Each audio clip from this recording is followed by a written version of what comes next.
Salut tout le monde, j'espère que vous allez de mieux en mieux. Pour vous montrer une fois de plus que tout est possible, c'est au bord du lac Léman que je me suis rendu pour interviewer une personne qui a fait de sa passion son job de rêve. À travers cette trilogie, nous découvrirons son alimentation, ses entraînements, sa motivation, et avec cette première vidéo, nous allons en savoir plus sur son parcours, la transmission de ses valeurs et comment une passion peut changer une vie. Salut Evelyne.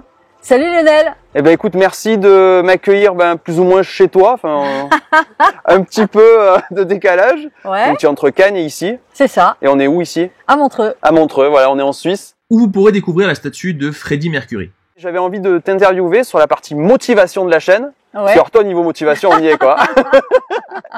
Et pour la petite histoire, en fait, je connais, entre guillemets, Evelyne via les cours vidéo depuis 8 ans ou 9 ans. Mais je t'avais jamais rencontré en vrai. Eh ouais. Donc ça, c'est fait. C'est fait. Alors du coup, j'aime bien commencer par là, parler un peu de l'enfance, le parcours, etc. Est-ce que tu peux nous en dire plus? Oui, bien sûr. Tout part de là. Pour moi, en fait, ma passion du sport. Alors, c'est le sport, et ça se voit peut-être pas sur les vidéos, mais c'est la santé aussi. C'est pas uniquement le sport. D'accord. Donc ma passion, elle vient de mon enfance, parce que le sport, je le partageais avec mon papa. Mais c'était pas le sport compétition, c'était le sport plaisir. Donc entre midi et deux, il venait me chercher à l'école, on allait à la plage, on jouait au volley, on se baignait. Excellent. Après, on allait dans la forêt. Mon père aimait bien la forêt. Et puis, on faisait des tractions, on faisait des pompes. Donc, moi, c'était associé au plaisir et pas à l'effort et compétition, surtout pas la compétition. Et avec ma maman, j'étais sensibilisée à la santé parce que ma mère, en fait, à partir du moment où je suis née, même avant, elle avait des gros problèmes de santé. Donc, quand je pouvais faire des activités avec maman, j'appréciais encore plus parce que elle était en forme. Donc, en fait, c'est parti de là. Et j'étais tout de suite passionnée très jeune par le sport. En fait, je me rappelle en 6e, on nous demandait qu'est-ce qu'on voulait devenir. Et moi, je voulais devenir soit prof de dessin ou prof de sport. Donc j'étais passionnée par les deux et par l'enseignement aussi. J'aimais déjà. Transmission. Ouais, ça c'est vraiment un truc que j'avais. En toi, quoi. Ouais, c'est vraiment en moi ça. J'aime transmettre. J'aime apprendre aux autres et j'aime apprendre aussi, mais j'aime transmettre. Parce que quand tu transmets des connaissances, ok, mais tu transmets aussi tes valeurs. Tu transmets plus que tes connaissances. Tu transmets vraiment ce que tu es, ce en quoi tu crois. Tu transmets vraiment tes valeurs. Et ça, c'est le plus important, je trouve. Bon, après, c'est les concours de circonstances. Hein. Souvent, la vie, voilà, c'est ça. C'est-à-dire que, bon, moi, j'étais extrêmement timide. D'accord. Ça se voit peut-être pas. Ah ben non, ça se voit plus en tout cas. Voilà, j'ai travaillé, hein, donc j'étais extrêmement timide. Hein. C'est-à-dire que je ne pouvais rien faire dans un club. Ma mère s'est aperçue très jeune que j'aimais danser à la maison toute seule. Donc j'aimais danser, j'aimais le mouvement, j'aimais bouger, grimper aux arbres. J'étais vraiment là-dedans. Hein. Et j'aimais dessiner et j'aimais aussi regarder les animaux. Donc depuis très petite. Et ma mère s'est dit, tiens, je vais l'amener chez Rosella Hightower à Cannes. C'était une école très connue. Et ma mère était à l'inverse de moi. C'était une femme qui osait, qui avait aucune timidité. Ouais. Et donc, je pense qu'à cette époque, elle s'est pas rendue compte à quel niveau j'étais timide. Elle le savait parce que j'ai fait quand même des coups assez forts. Comme par exemple, un jour, elle me fait garder par une dame qui est institutrice que je connais, hein. Et elle me dit, écoute, Evelyne, tu restes avec la dame, et puis voilà, tu restes toute la journée et je reviens te chercher le soir. Et en fait, je me revois encore. Hein. Je me suis assise sur le côté du divan, près du côté, avec mon petit sac, et toute la journée, je suis restée assise. J'ai pas mangé, j'ai pas bu, j'ai pas parlé, et voilà. Ah ouais, quand même. J'étais pas dans la souffrance, mais voilà, j'ai attendu que maman revienne. Donc j'étais à ce niveau-là de timidité quand même. Ah ouais, c'est bon niveau. Et alors pour devenir maintenant le déclic. C'est la passion. C'est la passion. D'accord. Donc moi j'étais tellement motivée pour faire du sport que ça m'a poussée aux fesses. Je me suis poussée moi-même aux fesses. C'est-à-dire que dès l'école, je me suis inscrite parce que j'aimais ça. Donc tu as fait quoi comme scolarité du coup Alors comme je savais que je voulais être dans le sport, j'ai fait bac scientifique, bien sûr, et j'ai fait biologie. D'accord. Et j'étais à l'UNSS, l'école, le sport, tu sais, le sport scolaire. Ouais, sport scolaire. Les sports scolaires, j'ai fait athlétisme. Et athlétisme, c'était juste l'enfer parce que tu as une chambre d'appel avant, tu dois y aller seul. Mais j'aimais tellement le sport et j'aimais tellement courir. Je faisais 100 mètres. Donc, quand j'étais petite, c'était 60, après 80, 100 mètres. Et que j'aimais tellement ça que j'y allais, tu vois. Mais j'étais obligée. Et c'était l'horreur. Et en fait, je suis allée plus vite sur le volley-ball. Parce que j'avais joué avec mon père et puis j'étais douée. j'avais le feeling. Le feeling, pour sentir. Ouais, voilà. Est-ce que c'est moi qui ai développé tu vois. En fait, tout est lié. Hein, tout est lié, on fait partie d'un tout. Voilà, là j'en ai pour des heures hein, si je te raconte tout. Mais voilà, donc quand je coach les gens, j'ai le feeling, mais je l'avais déjà. C'est-à-dire que je suis devenue passeuse au volley. Ok. Parce que je sentais si la personne, elle était bien, si elle était... Voilà, donc l'objectif de la passeuse, c'est tu as une balle merdique, plus ou moins, tu vois, et tu donnes à l'autre, donc c'est quand même l'opportunité vachement... Voilà, tu donnes à l'autre une passe qui doit être... la mieux possible. Et tu la donnes à la bonne personne aussi, pour qu'elle s'enfonce pas, tu vois, psychologiquement, plutôt qu'elle réussisse, et qu'on réussisse aussi ensemble. Gagner ensemble. Donc voilà, exactement. Donc c'est l'esprit d'équipe, et j'ai adoré ce sport. J'ai commencé... Mes parents m'ont autorisé à aller dans un club à 14 ans seulement. Donc jusqu'à l'âge de 14 ans, en fait, j'ai fait tout ce que tu vois en vidéo. J'ai fait des pompes, j'ai fait des sprints, j'ai fait des tractions. Entraînement, quoi. Ouais. Physiquement, j'étais déjà entraînée et j'aimais ça et j'étais douée en plus. Donc j'étais petite pour le volley, mais j'avais d'autres qualités.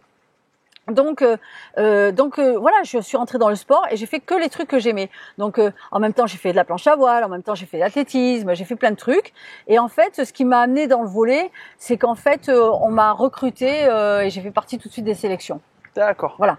Donc, il y a eu des titres, il y a eu... Ouais, j'étais championne de France. Après, j'étais en équipe suisse de volleyball. Ok. Donc c'est en fait, parce que j'ai une partie de ma famille qui est suisse. Donc en fait, je voulais venir en Suisse.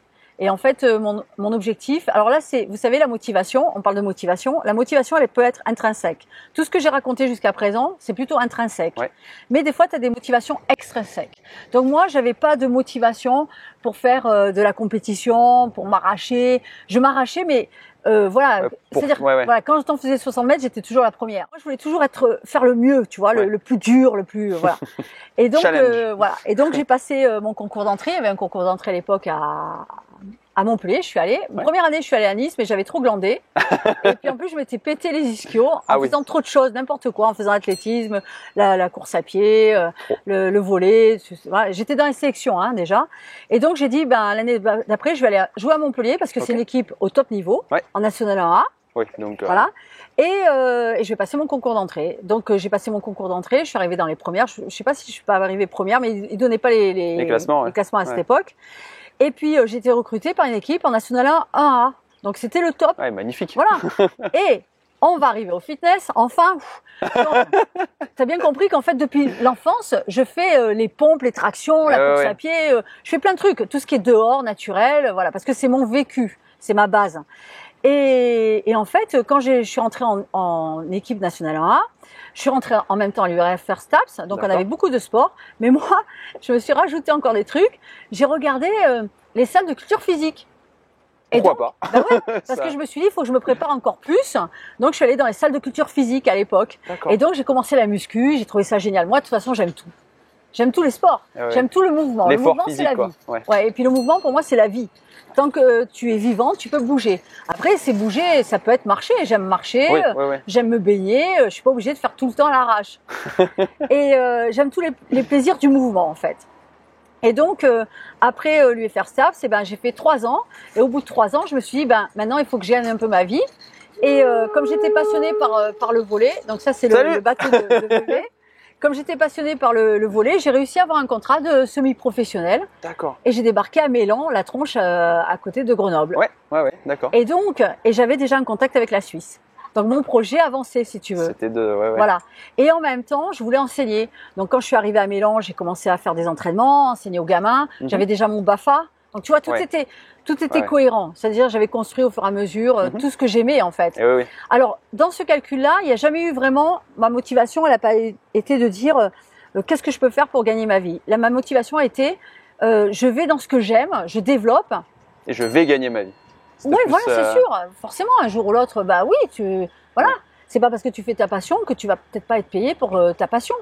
Voilà. Et en même temps, j'étais passionnée par la prépa physique, donc j'ai commencé à donner des cours d'aérobic. Et c'est là. Et parce qu'en fait, ce qui s'est passé, c'est que j'étais dans une école et puis on me dit, oh Evelyne, tu veux pas donner des cours d'aérobic? Ouais, pourquoi pas. Et je faisais ma prépa physique à côté de chez moi. Et d'ailleurs, le monsieur, je le connais toujours.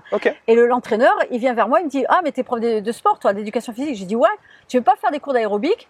Et puis sur le coup, dans ma tête, je fais, tout. franchement, c'était pas du tout mon truc. Voilà, me foutre avec des guêtres, des machins. Ouais, c'était pas délire, quoi. Moi, j'étais plutôt quand même, j'étais pas une nana, je suis pas quelqu'un d'hyper sympa. Enfin, comment dire? J'ai pas ce truc, j'ai de l'empathie. Oui, C'est-à-dire, ouais, je sais me mettre à la place des autres, mais j'aime pas faire des relations pour des relations. Ouais, je comprends. Ouais. Donc, voilà. Et donc, je suis allée suivre un cours. Alors, c'était des machins comme ça et tout. Et puis, j'ai commencé à donner des cours. Il m'a dit, ah, bah, tu donnes des cours. Et aujourd'hui, ça donne ça. Et on passe dessous en levant le bassin. Et au fur et à mesure, j'ai développé des trucs pour gagner ma vie. Mais en fait, j'ai pas développé des choses pour gagner ma vie. En fait, c'est que les choses que je faisais se sont mis en place au fur et à mesure. Donc après, je suis partie encore un an après à Bienne, à côté de Berne. Ok. Donc c'était bilingue, ça c'était génial. Là, j'ai fait la muscu à fond. Ah oui, je vous ai pas dit, mais quand j'étais à Grenoble, le mec il m'a dit, oh, tu veux pas faire des concours de bodybuilding? Et j'ai dit oui, bon, pourquoi pas. Donc j'ai des photos de, voilà. J'étais championne PACA en moins de 53 kilos en IFBB, tu vois. Donc le posing, abdos, quadriceps, voilà. Mais en fait, j'ai pas continué parce que moi je suis. Ah, on veut des photos là. Je suis naturelle. Tu pourras m'en envoyer des photos. Je sais pas, on va voir. Okay. Donc 27 ans, j'arrête le volley. Et en master, maîtrise, master 1, je finis major de ma promo. Donc j'ai une bourse. Okay. Et je commence déjà à donner de plus en plus de cours d'aéro. Et ça marche. Les gens, ils s'éclatent et tout. Et puis je suis au taquet, j'ai de l'énergie et tout. Donc je fais les cours d'aéro, les cours de fitness. Et je deviens championne de France d'aérobic. Je viens championne de Suisse d'aérobic parce que je fais les deux, bien sûr. Et puis ça s'enchaîne. Et c'est comme ça que je rentre dans ce milieu-là, tu vois. Okay. Donc je me suis pas posé des questions par rapport à un métier. Et en fait, j'avais plusieurs métiers en même temps. Alors maintenant, c'est la mode. Hein, tout le monde fait plusieurs choses en même temps. Et d'ailleurs, c'est bien. Enfin, si on peut, hein, ça dépend des personnes. Mais moi, à l'époque, je faisais donc le fitness. Donc, je donnais des cours dynamiques. Je faisais déjà la formation. Je faisais aussi un peu de préparation physique. J'ai commencé à préparer physiquement des athlètes en boxe, en aérobic, etc. Donc, j'ai développé, tu vois. Voilà. Tu restes dans le même axe, mais voilà, ça c'est le parcours en gros, plus ou moins. Ouais, j'ai réduit un petit peu. Ouais, parce qu'il avait l'air d'être bien plus chargé en fait. Oui, il est plus chargé. Eh bien voilà un exemple que lorsqu'on suit son cœur, on suit sa passion, cela peut vraiment changer une vie. Je vous invite à aller cliquer sur la petite cloche pour être au courant des nouvelles vidéos. C'était la première de la trilogie et vous allez découvrir dans les 2 prochaines les secrets d'alimentation, le sport, le pilate, enfin plein de petites choses sympas qui vont vous permettre d'aller de mieux en mieux. Je vous invite à découvrir 2 autres vidéos sur la motivation pour vous montrer une fois de plus que tout est possible et qu'on peut réaliser ses rêves si on le veut. Je vous souhaite en attendant tout le meilleur et à tout bientôt pour de prochaines vidéos.